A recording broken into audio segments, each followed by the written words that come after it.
Everyone, welcome back to my channel. এখন afternoon হয়ে গেছে, 2:30 বাজে প্রায়। আজকে সকাল দিয়ে করতে পারিনি। ইয়ানের শরীরটা কালকের থেকেই খারাপ ছিল, কালকে পটি করেছে অনেকবার, আবার যে সকালে উঠেও বমি করেছে। ওষুধ দিয়েছি, এখন টাচউড ঠিক আছে। তো কালকে ডাক্তারের কাছে নাম লিখাবো, কালকে দেখিয়ে আসবো, কারণ আজকে ডাক্তার বসবে না, ওর জন্য কালকে যাকে দেখায় ওনাকে দেখাবো। ওর জন্যই ওয়েট করে গেলাম। ওষুধ দিয়েছি, এখন ঠিকঠাক আছে। ওর বাবাও নিয়ে এসছে সব কাঁচা কলা, পেঁপে টেপে সব ডাব টাব নিয়ে আসা হয়েছে, খেয়েছে, এখন ঠিক আছে, এখন খেলছে।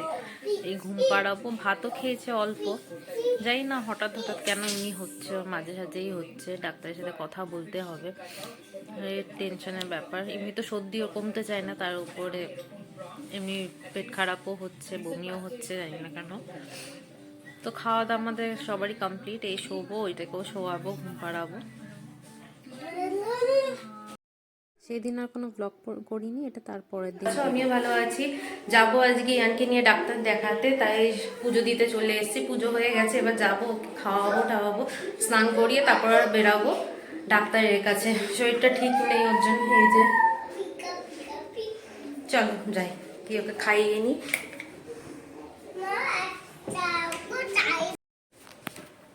দেখি এসে খেয়ে রেস্ট নিয়ে সন্ধ্যাবেলা বেরাচ্ছি। অনেক দিনের পুরনো ফ্রেন্ড এসছে, ও এখানে থাকে না, তাই দেখা করতে যাচ্ছি ওর সাথে।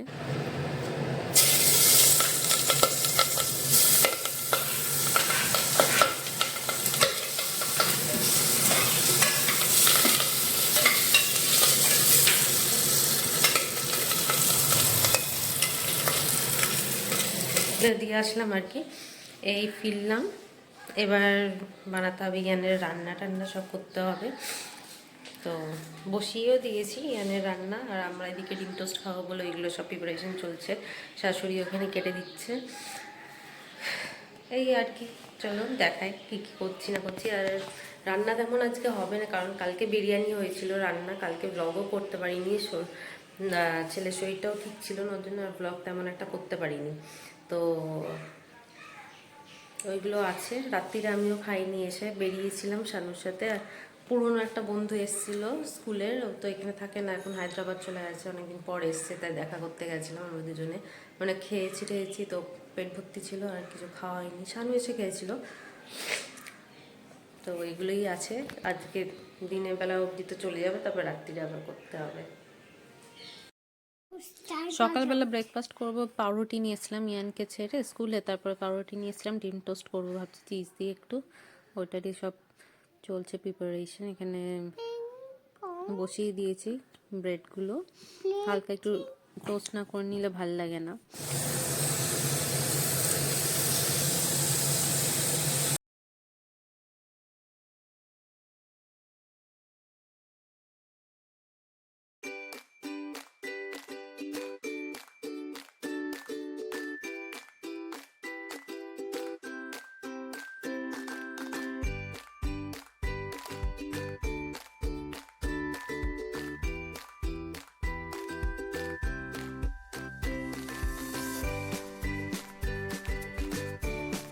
এখানে চিজগুলো গ্রাইন্ড করে রেখেছি।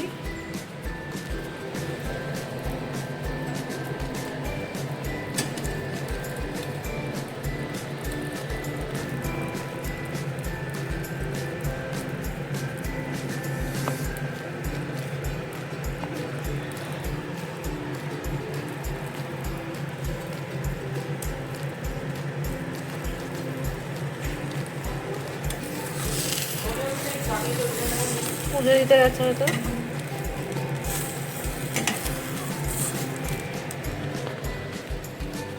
নিয়ে যাও মা।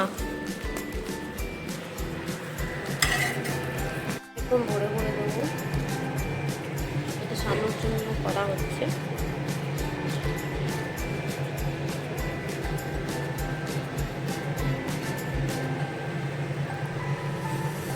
হালকা মেল্ট হয়ে গেলে তারপর উঠিয়ে নেব। ডিনার হচ্ছে ভাত ভাজা, ভাত ছিল, আলু ভাজাও ছিল, ডিম ফ্রাই করে ঘি দিয়ে ভালো করে ভেজে নিয়েছি। এটাই খাবো আজকে, সিম্পল। মালিশ করছো? ডাক্তার বলে বালু মালিশ করছে। এখানে আমি রাত্রিবেলা ইয়ানকে একটুখানি তেল মালিশ করে দিচ্ছি সর্ষের তেল দিয়ে, কারণ ও বলে সবসময় পা ব্যথা এত ঘুরে বেড়ায়, লাফালাফি করে যে কি বলবো, বলার মতন না। ও নিজেই বলে মা একটু তেল মালিশ করে দাও গরম তেল দিয়ে, তাই ও শুয়ে আছে, আমি মালিশ করে দিচ্ছি, আর এদিকে বক বক করছে, ও করছে আর আমিও শুনে যাচ্ছি সমানে।